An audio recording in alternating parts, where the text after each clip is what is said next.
Hi, welcome to lecture 0 or the introductory lecture for the VLSI course. And what would like to start with this course is to make a clear what we are going to cover in this class.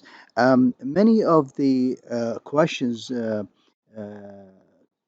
come from the students as what is the difference between the VLSI course and the digital electronics uh, integrated circuit course that we studied earlier. Basically, the fundamental difference is that when we're talking about a circuit of 2 to 3 transistors, typically this is a circuit, small circuit, and we cover it in the DIC class. But when we talk about a system, and inside the system you have some kind of data paths like multipliers, adders, okay, um, comparators, okay, or some kind of memory arrays like a DRAM, SRAM array, okay, um, or a PLA. So this is the and right now the focus of the VLSI course. And then we talk about the package here, the package, right, and how we test this chip, the package for the chip and the test of the chip. So these are collectively, when you talk about large blocks like the data paths or the arrays, memory arrays, or the packaging issue or the testing and validation issues. This is the topic of VLSI. So typically we don't focus on 2 to 3 transistors, rather than the number of transistors here increases to probably from 10 to 100 and more transistors. So the scope or the number of transistors is larger in the VLSI class. Okay, so this is fundamentally the difference. And when you talk about number of transistors, large number of transistors, you typically focus on issues like the algorithm, choosing a better algorithm. You typically talk about having a better block organization, partitioning. All these issues come into place that they did not really arise when you discuss 2 to 3 or 4 transistors. Okay, so that the focus of the VLSI class is more of system perspective rather than 2 to 3 transistors. Okay, so let's go to the now back to the lecture here, and obviously here in the lecture we this is our textbook, right? You can have take a look at it, and within your edition as well. If and then we have, these are the course goals as we have stated earlier. The requirements is the class. Okay, as we indicated, we are gonna cover the data path subsystems, like for examples, the adders, the multipliers, the comparators, zero detect, etc. Memory arrays like the SRAM, uh, flash, okay, etc. And then special purpose subsystems like the packaging issues, all right, packages, all right, and temperature issues, okay. And the design methodologies, should we use, for example, custom circuit, custom versus FPGA versus ASIC versus microprocessor versus. So these are, you address this in methodology, and then we take a look at some testing issues in the last chapter of this course. Now, one of the things is that I'll skip that because this varies per semester, and we have discussed this earlier.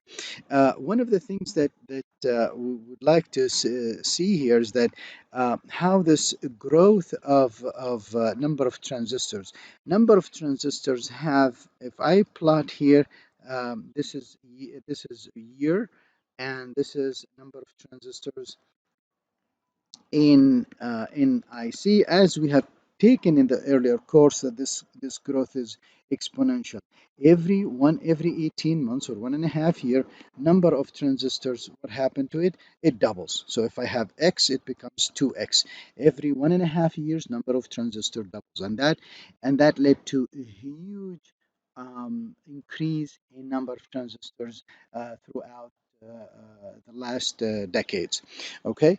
Um, Here are some historical perspective of early microprocessors as one major sample of the IC and VLSI designs.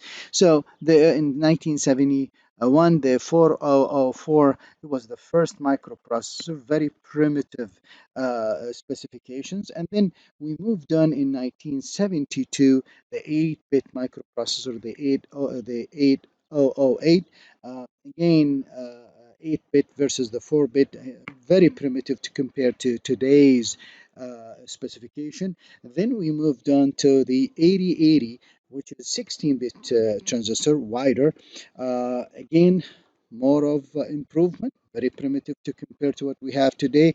And then we moved into 8086, and here a little bit of an improvement on the speed. Obviously enhanced features and the introduction of the x86 instruction set architecture. And then in the early 90s, we introduced the virtual memory, okay, which kind of released the programmer from the limitation of the physical memory. And before that, the programmer was limited of how many RAM size. How much RAM size is in the system? But when we introduced the virtual memory, we promised the programmer that you can utilize all the address space, and we will do the paging for you using the OS. In the 8386 did a jump from 16-bit to 32-bit, more modernized instruction set architecture. 486 introduced the floating point, and then we moved on to the Pentium, which was introduced in the early 90s, and that was the introduction of the superscalar, in which you have two concurrently executed instructions in the pipeline. Okay, and then we moved on to dynamic execution for Pentium Pro, Pentium 2, and Pentium 3, and this is basically the instructions are executed based on the availability of their data, and they are executed out of order to maximize the performance, and that was the dynamic execution. And deeper pipeline processor was implemented in Pentium 4, okay, early in the millennium. And then you have early in the millennium, people started paying attention to power. Sort of like the curve was saturated for as far as performance is concerned, and then people start paying attention to power. In fact, the electricity bills and the high prices of oil have triggered this attention to power and energy, because everybody was focusing on sort of like low power devices, low power utility electrical devices. So the low power was or started to get more attention, and that's where the Pentium M course cache dominated the area of that microprocessor. And then we started to have multi cores, and that was the core to do, which had multi-core, and that was in 2002. And then more of the cores implemented in the follow-on microprocessor. So from 4-bit to 8-bit to 16-bit to 32-bit virtual memory, and then superscalar, deeper pipeline, lower power, multi-core. All of these sort of design options were kind of exercised through the years to enhance the speed and lower the power and energy of these devices, and to make them or to enhance their performance metrics. Of course, Atom was more of a low power CPU for low end devices, and you can see here a summary of that. Of course, some of this data or now is a bit outdated, and more of recent microprocessor has. Has been introduced in the market. The point that I want to make sure here that we all understand that in this course we are more of a device system block kind of attention. We no more focus on a single transistor or two transistors or five transistors. That is the focus of the previous course. In this course, we focus on more devices in the hundreds. Probably in the beginning, we're going to focus on for the adder, which has 5 to 6 to 10 transistors, 40 transistors, 70 transistors, and then we will move on to more complex stuff. Okay, so it is more of transistors in blocks with more of transistor is the focus of this class. And with this, I come to the conclusion of the introduction, and we'll continue the discussion in the following lectures for the other chapters. Thank you.